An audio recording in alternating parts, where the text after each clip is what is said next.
Ambazonia Calling.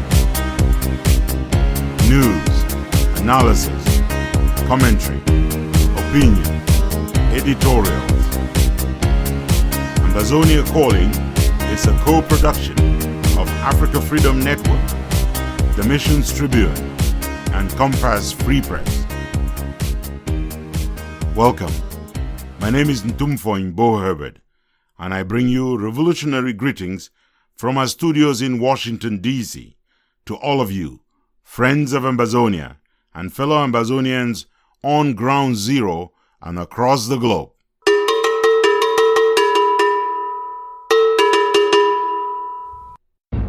The fears are uncalled for. Ambazonia shall not be another South Sudan. I am C. Ajinvo Ambe. Video footage has confirmed the presence of French soldiers fighting along their Cameroonian peers. I am innocent here. Women have really never been behind, not when they bear the brunt of the pain, when they are the most afflicted by the indignities of war, the loss of sons and spouses, the rape of daughters when it is not themselves. This is Jude Agua also again. Not only must we restore our independence, we must ensure going forward that no politician will ever again deny our people the right to self-rule. This is the monk from Ibalikumato, Verdrikov himself. You will be surprised by who is this week's winner of the Nyamfuka of the Week. This is Lambert Mbomf. We at Ambazonia Calling believe that a tribunal will be set up to prosecute all those guilty of atrocity crimes, war crimes, and crimes against humanity in Ambazonia, and anyone involved in this revolution should always bear that in mind. Krista Cunningham, Ambazonia Calling.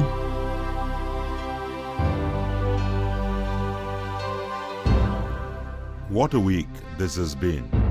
President Emmanuel Macron of France called the colonial president of Cameroon and said some nice and not so nice things on the phone. There is no secret that Macron spoke to Biya. I take that back.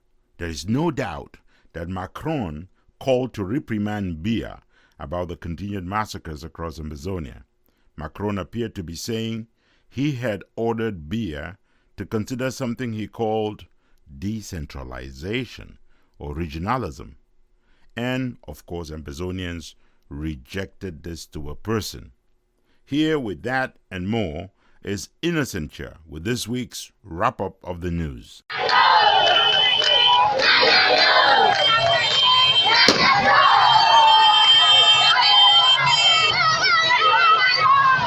The joyful welcome given to a convoy of Red Dragons as they drove into Menji, capital town of the BLM state in Ambazonia's southern zone on Friday. The brave Ambazonian fighters had just liberated the town from colonial forces and pledged protection to civilians, excited to welcome them. Also on Friday, the Tigers of Ambazonia killed several terrorist soldiers of the Republic of Cameroon in a 3-hour-long gun battle in Osing, hometown of General Tato in Manu State. One Amba soldier was killed in the battle, which ended with the Ambazonian flag being hoisted in the heart of the palace of General Tato in a sign of victory. 2 La République soldiers were killed in another gun battle which opposed them to ADF fighters at Milim, Kumbo in the northern zone. Everybody was stranded. They checked everybody, getting right into the surgical theater. And even those who went to visit their patients were brutalized. There was some truly sad news of La République du Cameroun terrorist forces attacking the district hospital in Batibo, where they beat up, molested, tortured, and chased away nurses, medical doctors, pregnant women, and patients from the hospital. The attack on the hospital was Thursday, and it involved colonial forces breaking their way into all wards, even into the surgical theater at the hospital, and now live in the bushes. It would appear that Boyo State in Ambazonia's northern zone bore the brunt of the fighting this week. One WhatsApp post summarized the ordeal aptly with the words, "The worst is happening in Boyo."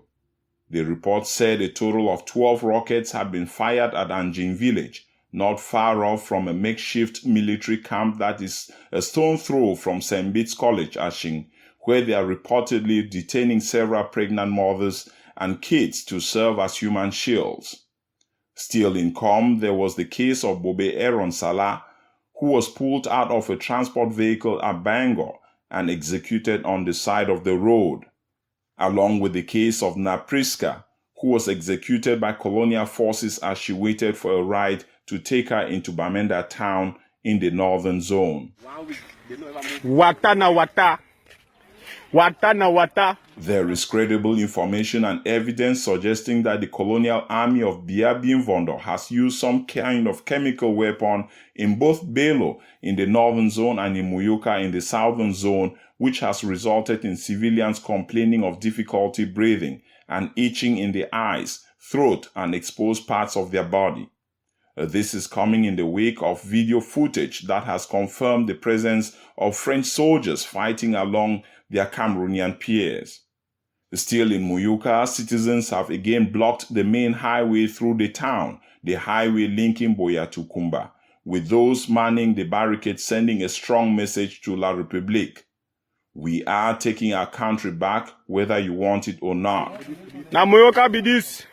We don't blow out from bush to Kali Church. Now our country we want to come back, whether La République or not. Our country. They brandished machetes, promising to hurt anyone who dares to open up the road to traffic. Away from ground zero, the leadership of Ambazonians in South Africa has issued a strongly worded statement to the effect that they will henceforth focus on supporting ground zero. It comes on the heels of leadership changes within the interim government pressure group. He said he didn't drive anybody, that everybody is at home. Why is he sending food? Sending food for who? Let him stay with his food. We don't care about his food. We better prefer to suffer in Nigeria than going to collecting his food. Despite loud and repeated rejections of Cameroon's humanitarian aid by Ambazonians, Cameroon's ambassador to Washington has slated a fundraiser planning meeting for Monday, July 9th at the Colonial Embassy. Ambazonians have said the drive is like a rapist taking their victim to hospital. Leaders from all 6 constituent groups of the Ambazonian Recognition and Collaboration Council, ARC, have concluded an open house held at the Catholic University of America in Washington, D.C. Work is afoot to launch the CARA plan, which leaders say is to empower every good-willing Ambazonian across the world, especially in the 64 countries who voted in favor of the independence of Southern Cameroon in 1961, to canvass their local representatives to defend their vote. Elvis Ngole has been doing the round of media thanking the Roman emperor for his 30 pieces of silver. In an interview with state-run CRTV, the professor, a persona non grata in his own community, referred to Biya as a loving father who has never failed him. Finally, French President Emmanuel Macron has finally prescribed the dead on arrival and ineffective painkiller, decentralization, as cure to the terminal cancer known as Cameroon. He was speaking to reporters about the ongoing war between Cameroon and Ambazonia while on a working visit to Nigeria. J'ai eu Paul Biya au téléphone avant de venir à l'Union africaine. I talked with Paul Biya on the phone before coming to the African Union Summit because I knew that he was going to be absent. As I was visiting with one of his neighbors, we discussed about the challenges of this moment. We touched on Cameroon's problems of cohesion and instability for the state. We are aware of the crisis in the English-speaking regions. I offered to help Cameroon return to stability, which I think can be won in part by recognizing what constitutes diversity for the country. There is a need for the decentralization and regionalization that can help resolve some of these problems. I think that the region needs stability and good models. It is not up to the French president to order anything, but to support such reforms articulated as part of a national vision. These problems can also be resolved through improved regional integration. I firmly believe in the potential of regional integration within ECOWAS for Cameroon and for Nigeria. Whatever France can do to help, including within the framework of rethinking a monetary policy, France will do its part. Dans le cadre d'une politique monétaire qui devrait être repensée, la France le fera. His remarks sparked speculation that octogenarian Paul Biya will be addressing his nation in the days ahead to execute what Father Emmanuel Macron has instructed. I am Innocent Chia.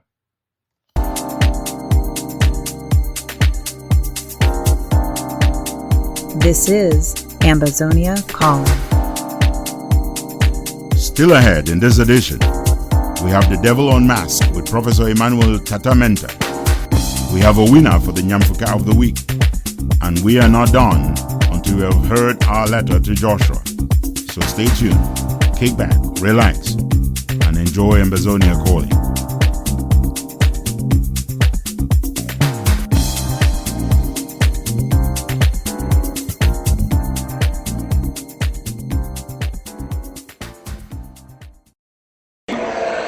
Junuba Sudan woye! Junuba Sudan woye! John Garan woye!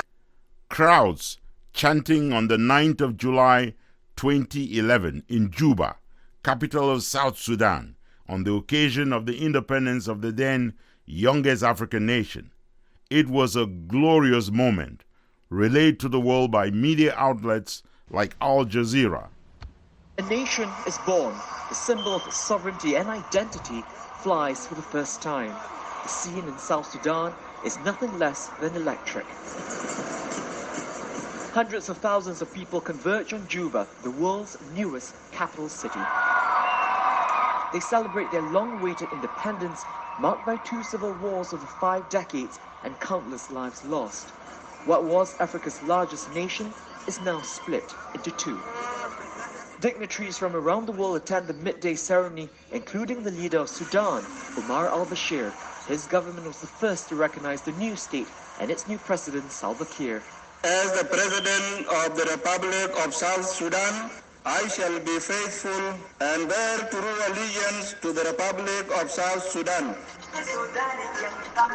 Fast forward 7 years to Monday this week, the anniversary of that independence, and plenty of the hope has turned to despair.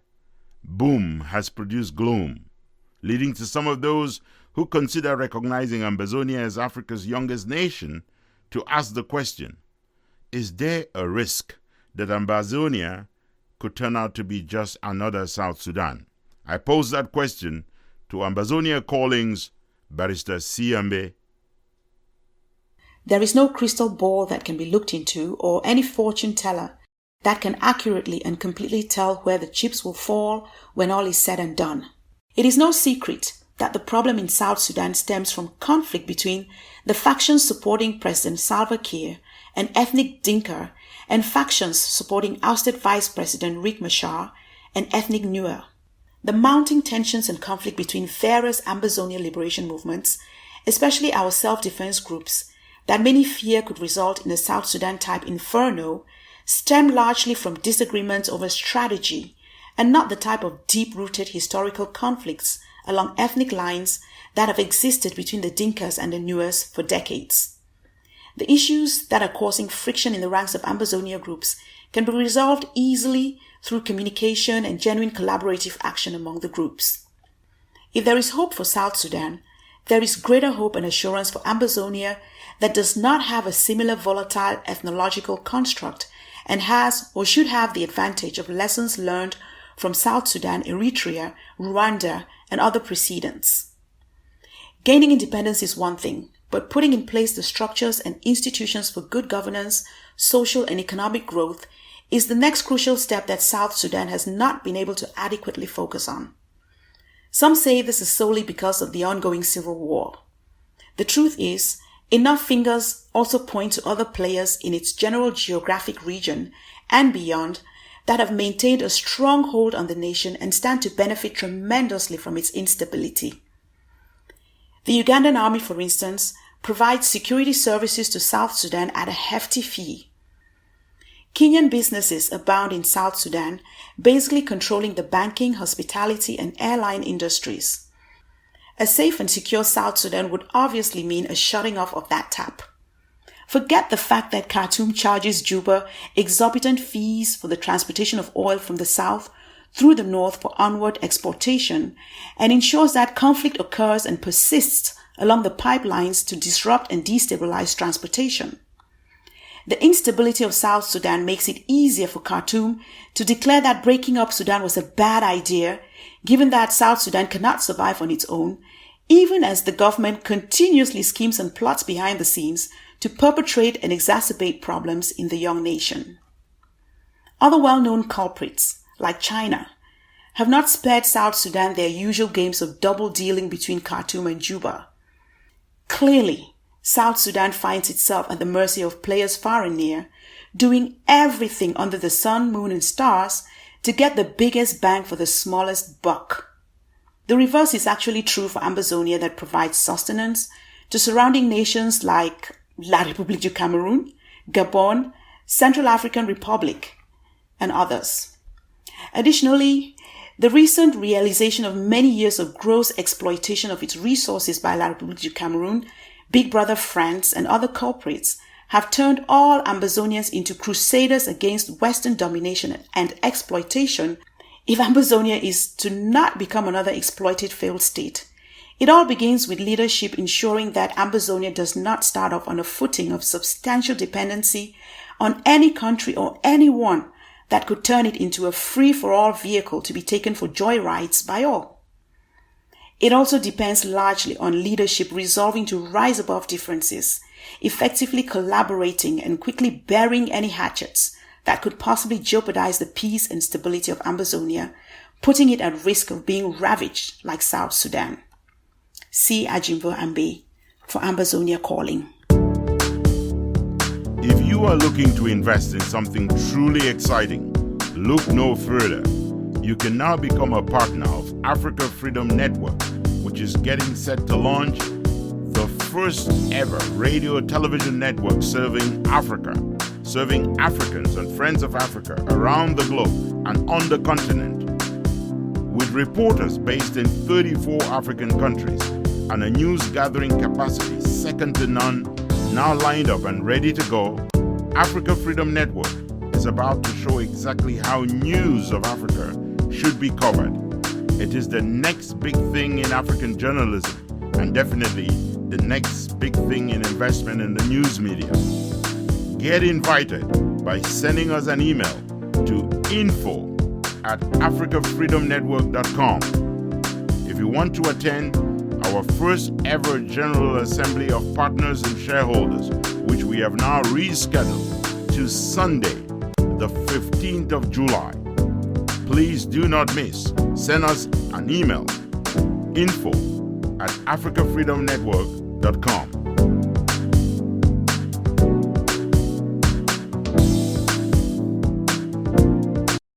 When injustice becomes law, resistance becomes a duty. The people of West Cameroon have a duty to resist your oppression.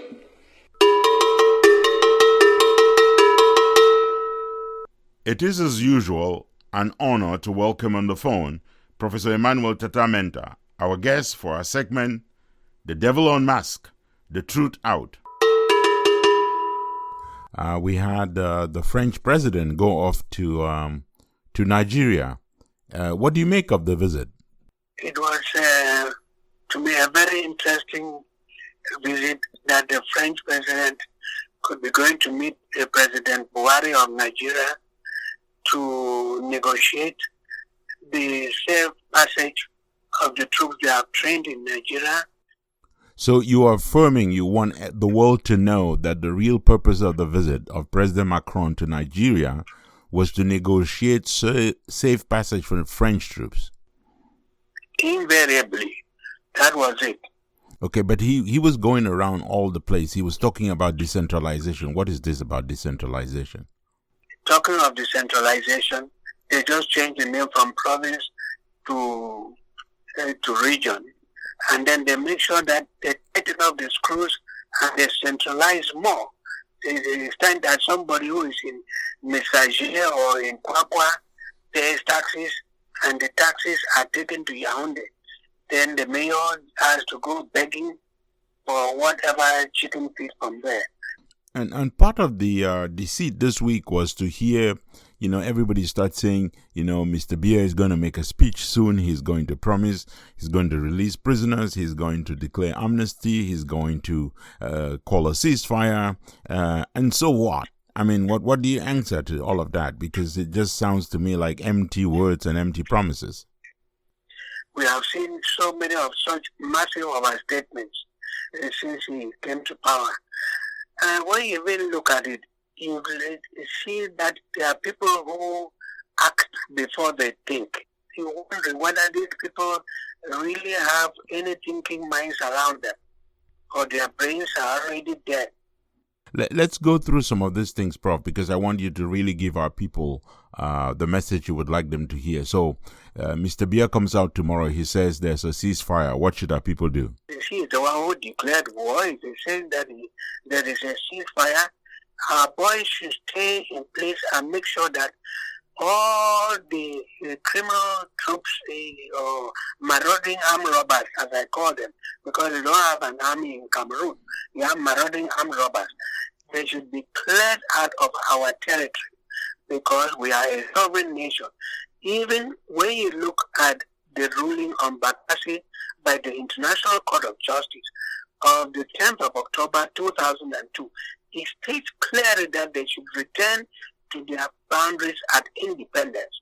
So our boys should stay there and protect their territorial integrity, and Biya's criminals should evacuate our territory. And should he say he's releasing political prisoners? What reaction? Oh, that is automatic. That is automatic. They are not citizens. He has no right to keep any of them there. It is abduction of people from a sovereign country to their criminal country. So he has to release all of them before we start talking of reparations and so on. Because those are things we have to come to eventually, whether they like it or not. And should they say negotiations? Negotiation, we can only think of mediation in terms of the fact that we have to go back to the United Nations General Assembly Resolution 1608, which states that if there is to be any negotiation, we have to have a third party which will come in and then decide. And it can only be according to United Nations General Assembly Resolution 1514, which talks of unconditional independence. Unconditional independence for our territory and any other one. Not a matter of negotiating or discussing or dialoguing, living together. That is already out of the question. We cannot live together again with these folks. History has already taught us that our grandparents made horrible mistakes by trusting snakes, and we can no longer continue to survive with snakes in our abode. Now, not only are people refusing to live with them, our people are rejecting anything they call humanitarian. I mean, you saw some illustration this week. Can you speak to it? That is right. The United Nations, as lethargic as it is, and we understand what it stands for, we cannot settle down and abide this again. If we do it, future generations of Ambazonians will write us off in history because they will have to fight this war again, and we don't want to pass it to them. So the United Nations is really dealing with very critical issues, whether it is because of the corruption industrial complex that has already penetrated the United Nations so much that wood logging and the golden statues are already blinding the people to see what is right and what is wrong. I do not know. But no matter what happens, we will have to fight it to the bitter end and let them understand that we are not for trading like charter slaves. And so we have Atanganji this week going out saying they're bringing some humanitarian assistance to our people, and they've already said, including refugees in Nigeria, we don't want to see you. What are you telling our people on the ground? How can they be talking of humanitarian assistance, whereas at the same time, they are deploying troops, blasting bombs, blasting people's homes, killing people on a daily basis. So for whom is the humanitarian assistance? So we understand that it is part of the humanitarian genocide which they are bringing to our people. The good thing is that our people in Nigeria have said they don't want it. They don't want it. That is the way to go. One last question here, Prof. We have gone through a week when we heard lots of quarrels across, groups, liberation groups, leaders, agitation on the ground. If you were to speak like an elder to leaders, to people on the ground, to groups that, think that they should not trust each other, what kind of advice would you provide? They have to come together and think of the people who have died, those who are suffering, those who are in bushes and so on, rather than thinking about themselves. What I mean by this is that they have to be vigilant and collectively they have to play safe, not in dispersed ranks and fighting against each other, and they should prepare to confront the Biya criminals and the Macron criminals as a joint force, not in dispersed ranks, because we do not want to sell another Southern Sudan to the international community. That is why they are hesitating to come to our assistance, especially when they catch wind of such things. They just clap their hands, and you know that the enemies jubilate. They should come up openly and disavow all such nonsense, because Atanganji could be cooking up, or his surrogates could be cooking up some cock and bull stories and putting on social media and confusing people. We don't want that. So the so-called leaders who are feuding should come up and talk to each other and declare to us that they have buried the hatchet so that we can move on. Thank you very much, Prof, and have a wonderful week. Same to you.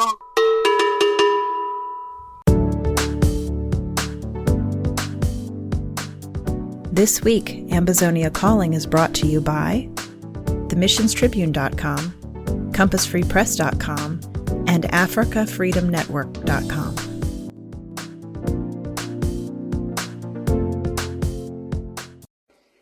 The people of West Cameroon cannot be your slaves. The people of West Cameroon are not. You did not conquer them in war. How do you have an army that's supposed to protect children? Step out there, beat them, and rape some. Women enjoying the Njang dance in Kujamkuku in Ambazonia's northern zone, setting the stage for a political rally there. Ambazonian women have been playing a remarkable role in the restoration quest, but their achievements have been drowned out and buried in what is still, sadly, a predominantly macho world. Have women been lost behind in this restoration quest? I pose that question to Ambazonia Calling's Jude Ozugen. Women have really never been behind, not when they bear the brunt of the pain, when they are the most afflicted by the indignities of war, the loss of sons and spouses, the rape of daughters when it is not themselves. Look back 70 years to 1958. It is women who led one of the most remarkable rebellions against the colonialists, the Ando Uprising in Com. Anlo was the mother of all Takenbangs, and the women who led it from places like Belo, Jinikom, and Fundong in the northern zone are among those seeing the names of their sons and spouses listed by the colonialists in Yaoundé as terrorists. Anlo was an all-female army. In an age when it was almost a scandal for women to wear pants, members of the Anlo Society wore trousers when part of the strike consisted of starving their men folk sexually into submission on a particular matter. Then they used indecent exposures of elderly women to force abusive male politicians into political correctness. They organized mock burials of political figures to demonstrate their scathing contempt for their policies.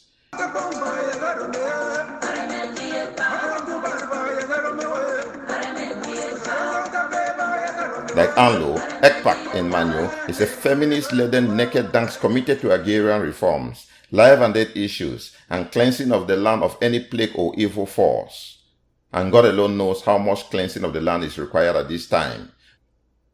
Takenbeng used their numbers and social status to protect protesters. As with Ando, women use the not-so-obvious weapon of war, the nakedness of elderly women, threat of splashing a mixture of human waste mingled in urine at soldiers to force retreat, even for the most brutal army. Motivated by a genuine desire to save the victims of today's restoration quest, a league of women stands tall in its service. When they felt too young to be admitted into the real traditional Takembeng house, a new version of Takembeng in white made its debut in the street of New York on September 22nd and the U.S. Capitol on October 1st, 2017. One of the earliest pictures of an unmasked Ambazonian fighter was a lady who had previously been raped at the University of Boyar. Women bring to this struggle everything that men lack: emotion, reason, charm, beauty, resilience, tenacity, staying power, wit, intuition, humor, and attention to detail, a caring for the most vulnerable, and a jealous protestation for the mission of restoration that is best served by a person not seeking self-aggrandizement or a political kingdom. This is Jude Agua Ozogen reporting for Ambazonia Calling. For more stories from around the world, go to the World Wide Web at themissionstribune.com, compassfreepress.com, and africafreedomnetwork.com. Last week, we aired a paper issuing guidelines on what Ambazonian freedom fighters can do and what they should not do. Many of you reached out to us to let us know how much you appreciated that paper, and many recommended that we should run it again. So here again, and by popular demand, is Ambazonia Calling's Chrissa Cunningham. Campaigners for the restoration of the independence of Ambazonia have made a wise choice from the very onset of this revolution: to pursue only legal, diplomatic, and nonviolent approaches to achieve their goal. Crowds of Ambazonians waving tree branches in a sign of peace bear witness to that commitment. Unfortunately, the colonial regime declared war against so-called secessionists and now treats every Ambazonian as a terrorist. A growing number of mostly young people have responded by evoking their inalienable right to self-defense. However, in order to avoid committing any war crimes, atrocity crimes, or crimes against humanity, pro-independence fighters should follow strict guidelines. Here are 5 they should prioritize. First, they should not attack colonial forces unless they are attacked, provoked into attacking, or are forced to defend themselves. Should this happen, they should always write a report documenting the incident and provide that to their commanders or human rights organizations. Second, they should never launch revenge killings or retributive killings targeting anyone. This is the hallmark of the colonial forces. Pro-independence forces acting in self-defense should therefore never copy the savagery of the colonial forces. Instead, Ambazonians should multiply those incidents where they are seen on WhatsApp video, caring for the most vulnerable, providing food, shelter, and protection. Third, liberation forces must never target civilians or an unidentified part of a civilian population, as such acts would qualify as crimes against humanity, and these are ungodly actions. That's why the call by some for French speakers to be targeted is wrong and should never be heeded. Fourth, the commanders of pro-independence forces must remember that they constitute a de facto authority, just as within an army. They should avoid being charged with war crimes by never tolerating, encouraging, abetting, or ordering massacres, dehumanizing treatment, or extrajudicial punishment, including summary executions. They should never act like a death squad, should not inflict unjust imprisonment, make use of child soldiers, or commit rape. You must not stoop to the level of your persecutors. Fifth, do not take hostages or abduct anyone unless your survival depends upon it, or if you would be killed if you failed to take the person hostage. However, should you be forced to take anyone hostage or prisoner, you must never harm them, must never torture them, and must do everything possible to release them as soon as it is safe for you to do so. Again, document any such incidents and report them to superiors and human rights organizations. Otherwise, you run the risk of the colonizer committing crimes and hanging them around your neck. We at Ambazonia Calling believe that a tribunal will be set up to prosecute all those guilty of atrocity crimes, war crimes, and crimes against humanity in Ambazonia, and anyone involved in this revolution should always bear that in mind. Krista Cunningham, Ambazonia Calling.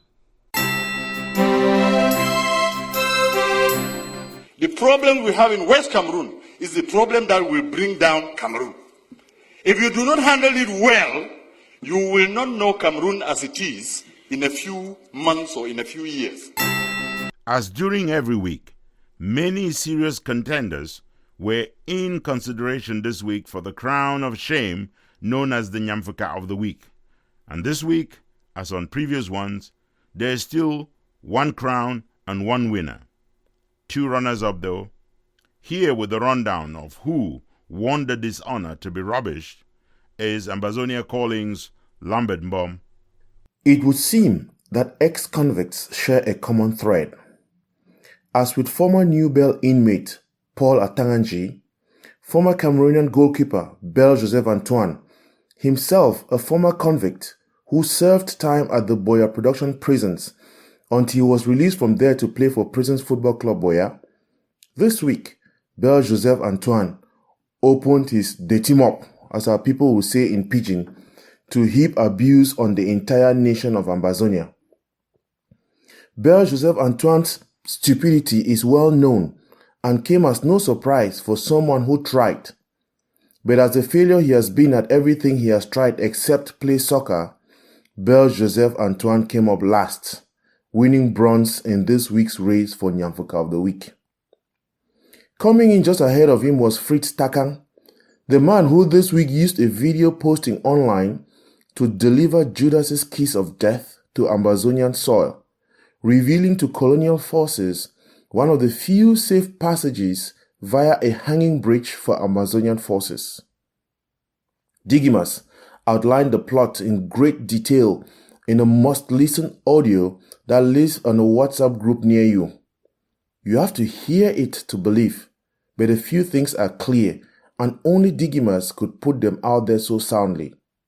As Digimas says, Fritz Takang has refused to use his eyes this week to see, and is therefore condemned to use them to cry tomorrow and forever, just like Judas did. For giving away war secrets to the colonizer, for eating his own soul thinking that he was eating up Ambazonia, Fritz Takang is this week's runner-up for the dishonorable title of Nyamfuka of the Week. Without an iota of doubt, the people who truly did it in grand style this week are any and all those Ambazonian leaders who still have the naivety to believe that somehow God has appointed them to lord it over the people, even before they finish freeing themselves from the oppression and repression of the colonizer. Ambazonian leaders who continue to believe that they alone can do this. Those who continue to believe that they have it right and no one else can contribute. Those within the political side or the military side of things who believe that everyone must come under their unified command. Those who use bullying tactics, who use political gangsterism, fame mania, and loud surrogates on WhatsApp to try to intimidate others. Those who refuse to collaborate, who refuse to recognize why all groups complement each other, and who fail to acknowledge that we need to fight the colonizer from many different fronts, all aimed at bringing us to Boya. Those who spend time attacking fellow Ambazonians instead of the colonizer.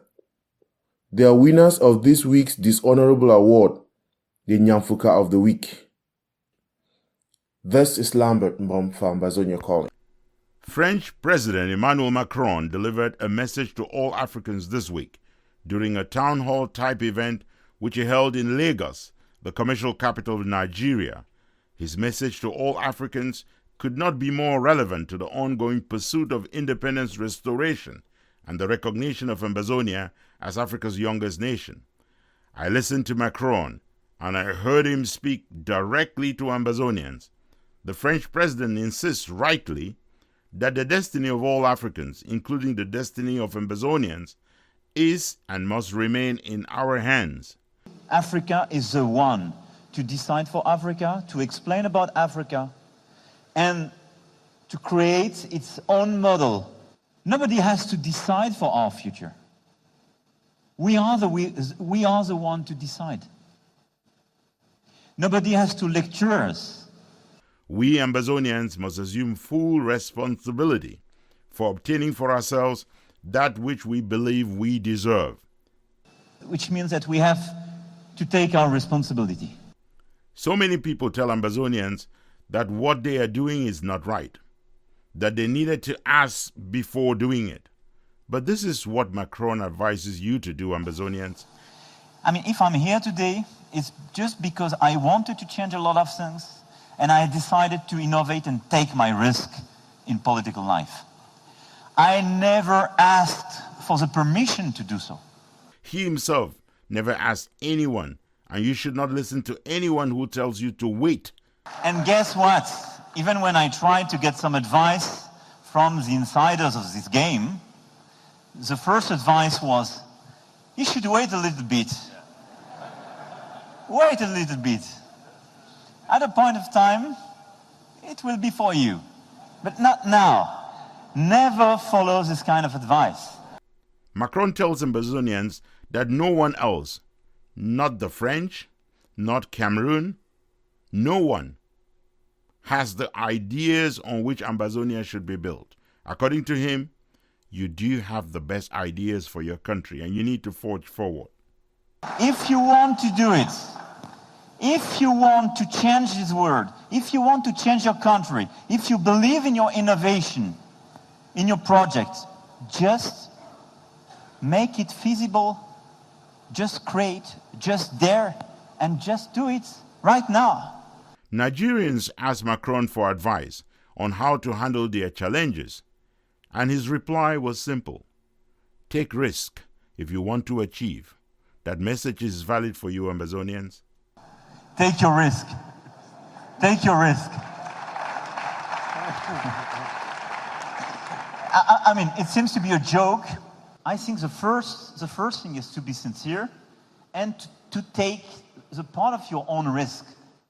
There is no success without being a risk taker. No success. The reason Ambazonians must carry through to the end is because so many people are telling us it is impossible to achieve independence. That is what they told President Macron. He recalled that this week in Nigeria. Too many people told me it was impossible. Success, said Macron, does not and will not come unless you are independent. Again, unless you are independent. Please just hear Macron. And being independent from pressures, from people, for me is the starting point to do what you believe in and to make useful things. Now look who Macron is blaming for the problems Africans are facing. The French leader apologized for being blunt, but, there's no secret. He put it on Africa's good-for-nothing politicians and these do-nothing presidents that we have, the likes of Biya. I'm sorry to be blunt, but it's the story of your politicians. I mean, that's the job of your government. Where are the politicians in the room? No, but Senator. that's the whole story of the government. And President Macron dropped a bomb with regard to the CFA franc. He said he was willing to scrap it if African presidents were willing to scrap it. And I don't think he himself believes what he said. And I have to say, some countries of ECOWAS, have a currency closely linked to euro, and especially the old franc français, the franc CFA. And I told them, I think if you want to change that, I'm ready to do so. I'm open.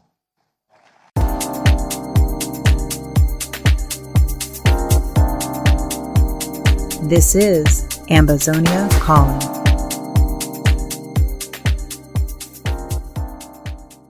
That is the reason in this master plan to finish our culture and our people. You have chosen that every single administrator or every commander of the army is from East Cameroon.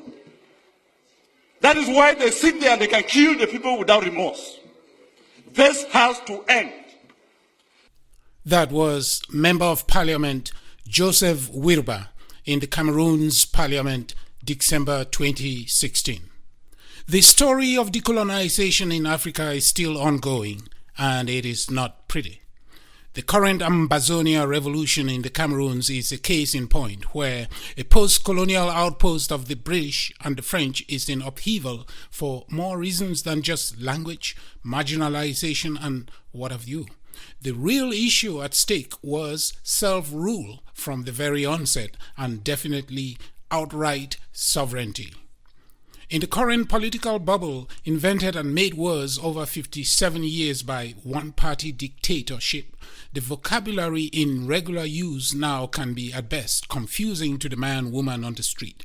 There are those, a tiny few, who still use the forbidden words federalism, decentralization, regionalism, bilingualism, multiculturalism, liberalism, communautaire, and what have you, which tries desperately to mask colonialism and muddies the reality of a people's justified fight for decolonization and putting an end to illegal annexation. How does this impact citizens? For 57 plus years, Ambazonians have had to suffer political fools and deadwood who employ the opaqueness of their political system to swindle the people. It is a curse in the day-to-day life of citizens, penalized by political soothsayers at the helm of the state. The picture, need I remind you, isn't pretty. That is wrong that 8 million Ambazonians have set out to right. An Ambazonian minority macroculture facing extermination at the hand of a francophone majority macroculture could only lead to today's predictable frictions that have brought much grief to Ambazonians. Government, which should be of the people, for the people, by the people, has become some kind of juju that only a chosen few can tickle for their intents and purposes, while the rest of the citizenry is treated worse than the thing the cat dragged in. How did we come to this point? Voluntarily or involuntarily, we and our ancestors found our right to self-rule stolen from us. It is a right none can lose, because even before human rights, there was the right to self-rule at the most basic individual level. Every human has the right to rule him or herself, given to him by the Creator. That is why today's cause is best described by telling every Ambazonian that no one is coming to clean your backyard for you. No one is giving you freedom unless you rise and seize it from the colonizers.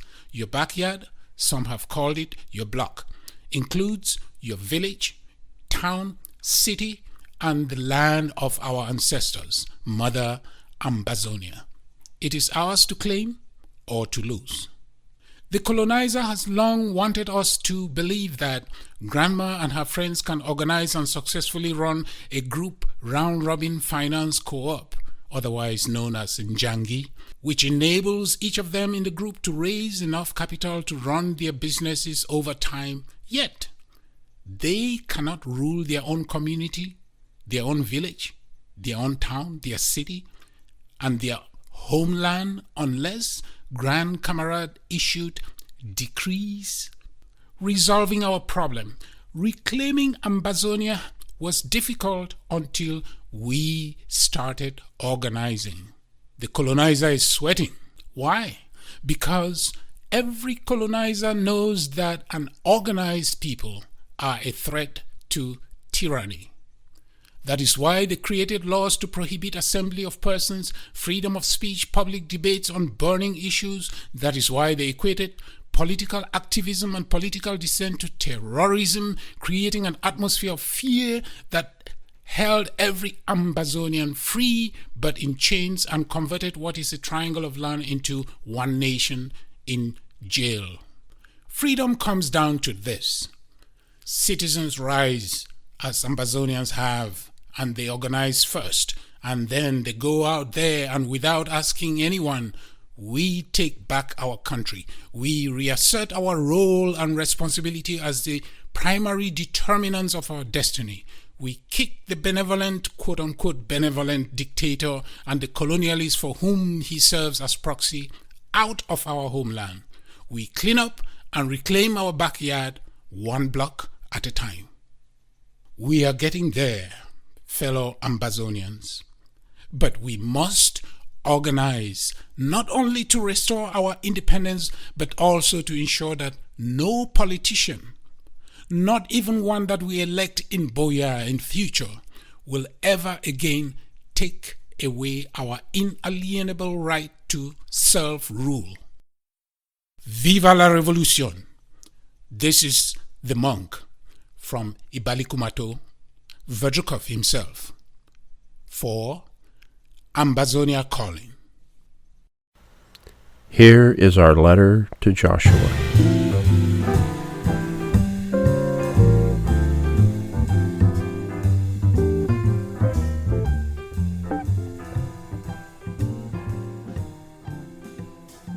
Dear Joshua, there was some news out there this week that your grandson Manu Macron from the Élysée in France, I heard, I have not yet confirmed this, but you know the saying, no smoke without fire, right? So I heard that grandson Manu Macron called you up on the phone and just scolded you. I know you're mad about it, Joshua. What exactly has happened to children of this day? Can they no longer respect the gray hair on your head? Does Manu Macron not know that you are the longest reigning dictator on earth? Does he not know that when he was still being breastfed, you were already exercising tyranny at the highest level of the state? The bad thing, Joshua, is that the news cannot be recalled. It is all over the place. It did not help that he came visiting with his new love, Buhari of Nigeria, and he did not even hop over the border to Angola to say hello to you, Joshua. How the mighty have fallen. You are no longer on talking terms, even with the Élysée. If only grandson Manu Macron had read up some history, he would have seen that there was a time when you would be received in grand pomp and pageantry on the Champs-Élysées on a state visit. You would be granted long hours of tete-a-tete meetings at the Élysée Palace, where you would auction off anything that Cameroon had to the French. And then you would emerge from the audience, smiling from ear to ear, and sheepishly telling the French media, camped outside the presidential palace, that you are not even a president. No, you did not rise to that dignity. You would pride yourself of just being the best pupil of President François Mitterrand of France. Those were the days when you mattered, Joshua, when France considered you a kingpin in maintaining stability in his overseas slave plantation of Cameroon. Nowadays, grandson Manu Macron goes to Nigeria to complain about the fact that you are mismanaging France's overseas province of Cameroon. He does not even have the courtesy to call you for a face-to-face meeting, Joshua. Even France is now keeping you at telephone distance. It is a sign, Joshua. The writing is on the wall. It is really none of my business if grandson Manu Macron wants to send you to hell in a handbasket or he wants to send you to hell in a hail of bullets. But believe me, Ambazonians care enough to have asked me to advise you one more time this week to withdraw your troops from Ambazonia. Release all Ambazonian political prisoners of conscience from your jails and dungeons. Become the first country to recognize Ambazonia as a sovereign nation and invite the rest of the world to do the same. Or face your Waterloo in the war that you have declared but will never win against the people of Ambazonia. Again, this is free advice, Joshua. If Ambazonians knew that I was even giving you such advice, they would consider me a traitor, because so many of them would like to deliver your head in a platter of potopoto to Lucifer himself. Ambazonians have been told that the only reason Lucifer has not called you back home yet is because every sinner in hell has been sent out to fetch firewood, buy up all the fuel and gas that Satan needs to light a special fire in which you deserve to burn for eternity. Should you feel thirsty in that fire, as I believe you will, just look across the great divide into heaven, and there you will see Mami Api of Kwakwa seated next to Abraham. Do not ask her to dip her finger in the water and let just a drop of water fall into your mouth. Do not ask Mami Api to be sent back to tell your brothers and sisters that it is hot in hell. They have the prophets with them already, prophets like Honorable Joseph Wilbur, who foretold this day long before now, but you would simply not listen, Joshua. It is the stupid fly that follows the corpse into the grave, Joshua.